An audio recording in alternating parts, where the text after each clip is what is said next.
Joo, eli mulla on tässä nyt valittuna 3 Sulasolin kustantamaa vuoroteosta. Ja ajattelin aloittaa tästä, näyttää sulle tämän Jaakko Mäntyrin säveltävän Seven Last Words -nimisen teoksen. Joo. Tässähän ensimmäisenä tulee tietysti se, mikä on pieni vitsi tässä, että kun asiakas tai kuoron johtaja näkee siis sanan Seven Last Words, niin hänelle tulee mieleen nämä klassiset teokset Kristuksen 7 sanaa ristillä, eli viimeiset sanat. Ja sitten kun hän kiinnostaa, että Mäntyjärvikin on tehnyt tuosta aiheesta teoksen, niin sitten kun hän katsoo lähemmin, niin siinä näkyykin From the Century Dictionary 1910, eli vuoden 1910 sanakirjasta, ja tietosanakirjasta. Ja tämän teoksen ideana, tietysti tämä on se Mäntyjärven vitsi tässä, mutta ideana hän kirjoittaa, että tämän teoksen tavallaan ideana oli, innoitteen hän sai siitä, että 7 kanadalaista kuoroa tilasi häneltä yhdessä teoksen. Ja hän tietysti tämä 7 luku tuli siitä, että hän kirjoitti jokaiselle kuorolle niin tavallaan oman osan.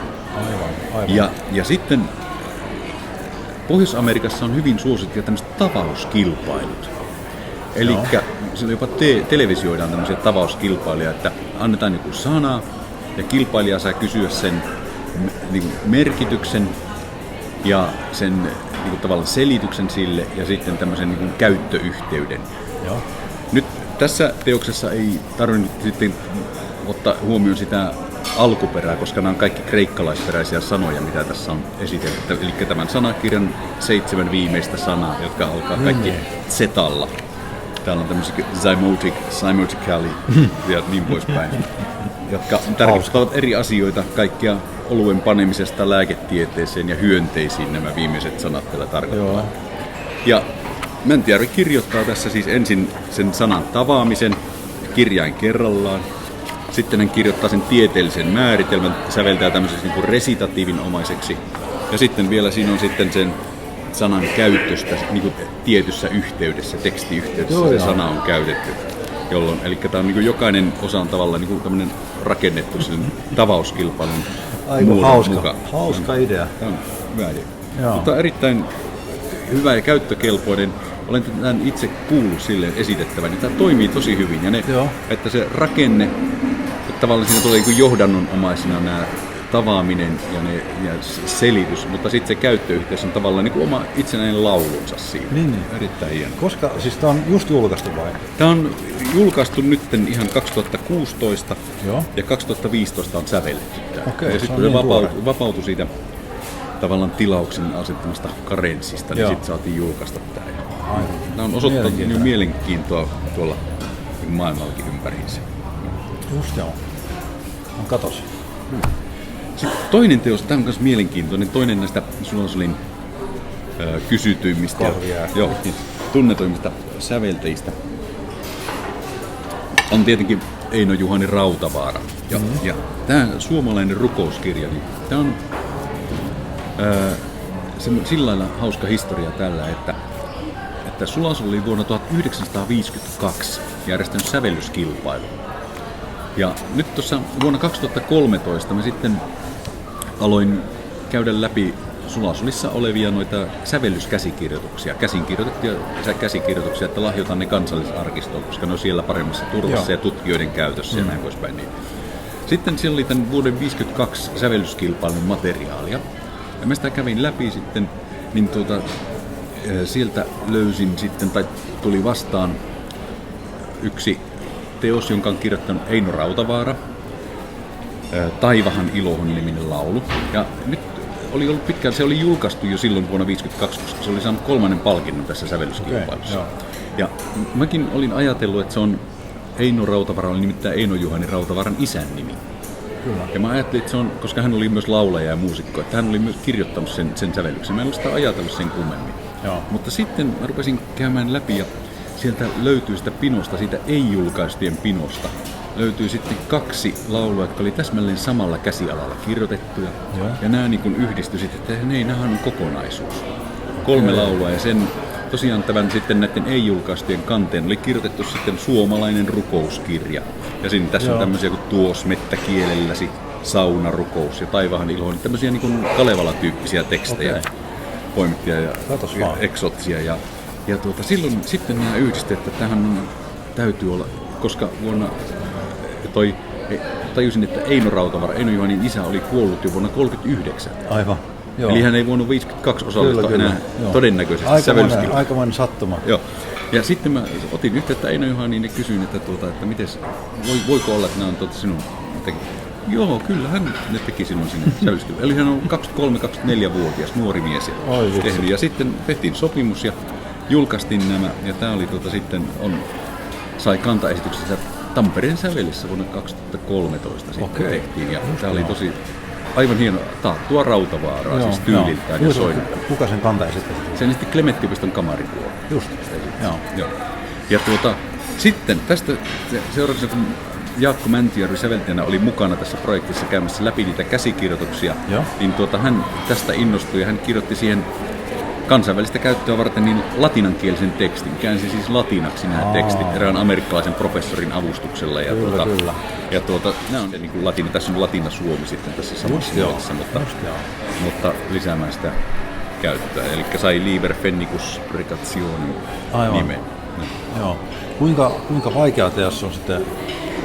Tämä on tietenkin, Rautavaara ei ole sillä lailla helppoa, että se vaatii aika paljon niin kuin soinnilta ja harmonioita, jotka on hyvinkin monimutkaisia ja monipuolisia. Ja sitten ambitukset, eli nämä äänten ääriulottuvuudet, niin on useinkin hyvin hankalia. Että se vaatii äänellisesti paljon. Mutta kyllä se niin kuin asettuu myös tavanomaisenkin kuoron. Jos vaan äänimateriaali on riittävä, niin asettuu kyllä ja tavallisenkin kuoron ääni. No hieno, onpa tosi mielenkiintoinen teos kyllä. Joo, oikein hyvä.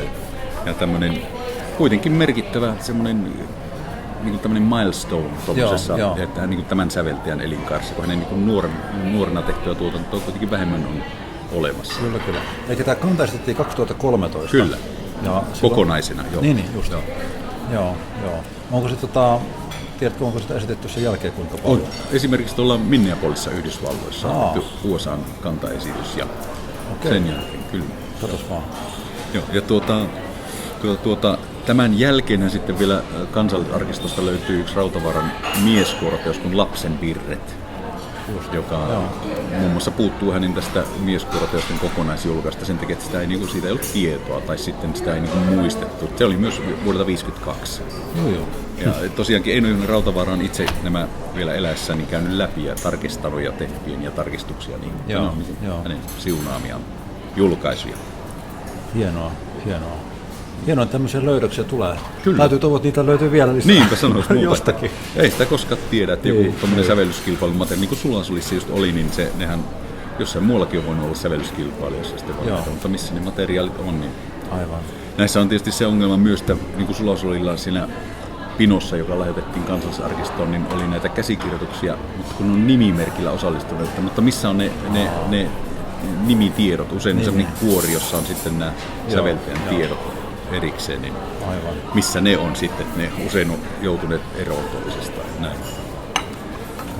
Vielä kolmantena teoksena niin kertoisin tämmöistä kuin Mikko Sidorov-nimisen säveltäjän teoksesta Pyhä yö.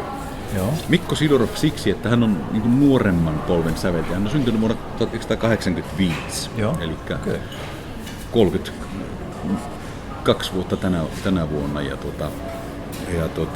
opiskelee tällä hetkellä Saksassa, on muuttanut Saksassa, asuu Mannheimissa. Ja mutta hän yhä käy johtamassa Suomessa esimerkiksi kuoroja ja näin poispäin.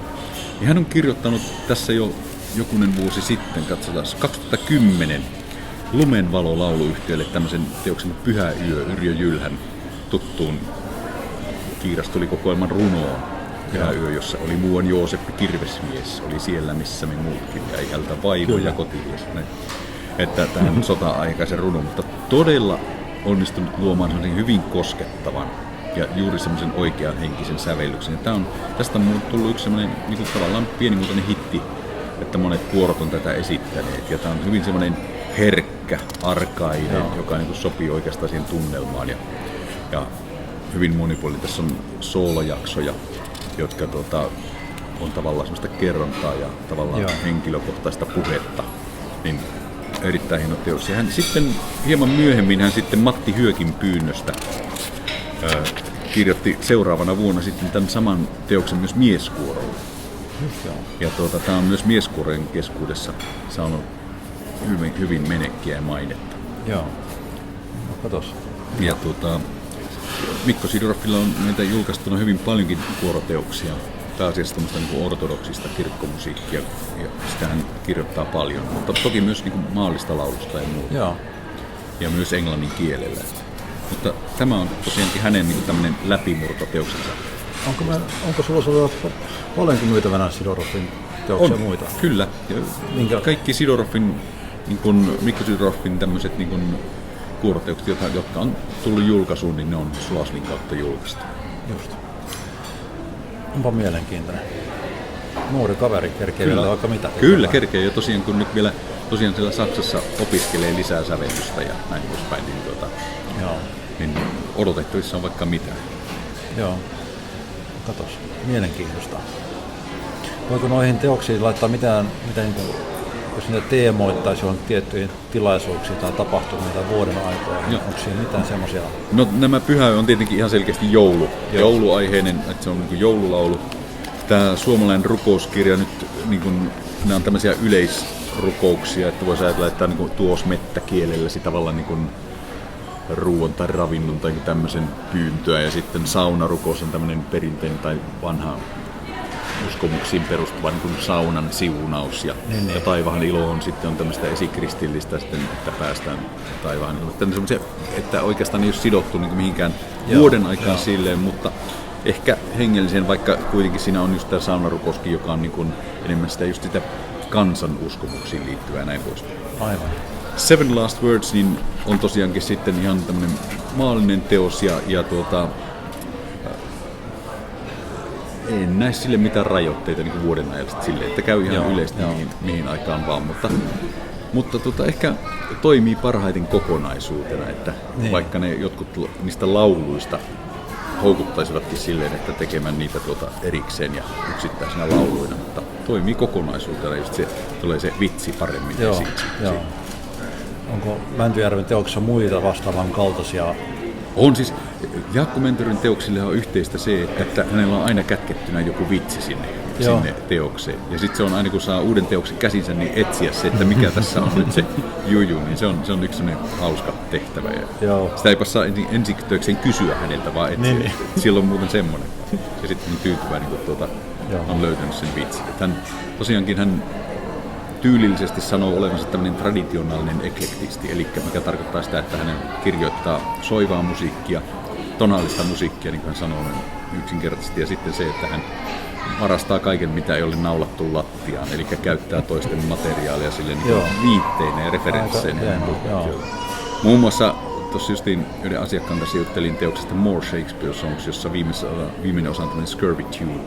Niin sinne on tenoristemma, kun tulee sää alkaa laulaa, niin siellä on eli Bachn brandenburgilaista otettua tematiikkaa. Ja sitten toi Alta Trinita Beata laulussa tulee siellä baritonistemmassa yhtäkkiä jänis istui maassa melodia.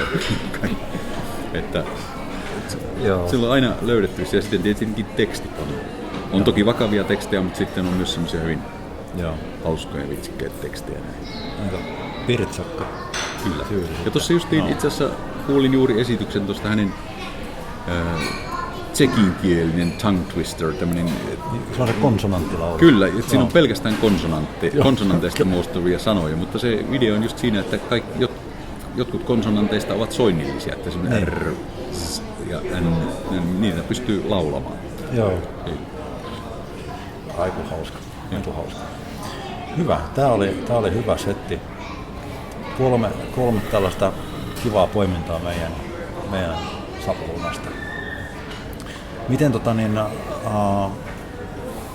kuinka usein meillä tulee teoksia julkaisuun?